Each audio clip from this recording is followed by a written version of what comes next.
સરકારી કચેરીઓમાં કોન્ટ્રાક્ટર પદ્ધતિથી કામ કરતા કામદારોને છેલ્લા 4 માસથી પગાર નહીં ચૂકવાયો હોય એવી ચર્ચાએ જોર પકડ્યું છે। સરકારી કચેરીઓમાં કોન્ટ્રાક્ટર પદ્ધતિથી કામ કરતા કામદારોને છેલ્લા 4 માસથી પગાર નહીં ચૂકવાયો હોય એવી ચર્ચાના ચકડોળે ચડતા સમગ્ર નવસારી જિલ્લાની કચેરીઓમાં કામ કરતા કોન્ટ્રાક્ટર પદ્ધતિથી કામ કરતા કામદારો ઓપરેટરોને શું હાલાકી પડી રહી છે એ વિચારી લોકોમાં એક સહાનુભૂતિવાળું વાતાવરણ ઊભું થયું છે અને કોન્ટ્રાક્ટર પદ્ધતિથી કામ કરતા ઓપરેટરોને પગારના ચૂકવણા જલ્દી થાય તેવી લોક લાગણી સામે આવી રહી છે। નંબર એબીસી રજિસ્ટ્રી એટીબીટી નિમણૂક વશી 23 તારીખ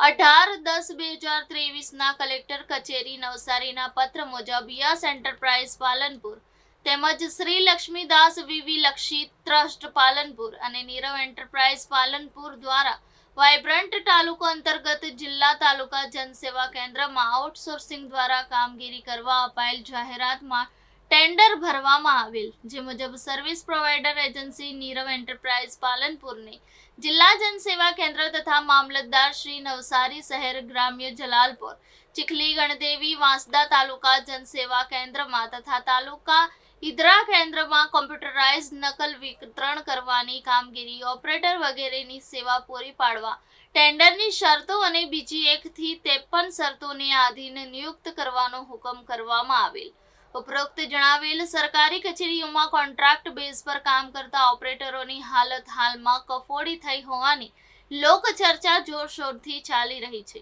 મળતી વિગતો મુજબ આ ઓપરેટરો છેલ્લા 4 માસથી પગાર મળ્યો નથી। સરકારની કોન્ટ્રાક્ટ પદ્ધતિમાં પણ પગારની વિડંબણા કેમ? જો ખરેખર આ સ્થિતિ હોય અને જિમ્મેદાર કોન્ટ્રાક્ટર મેળવવાના જિમ્મેદારો ફોન ઉચકીને જવાબ આપવા તૈયાર નથી, તો આમાં સત્ય હકીકત શું?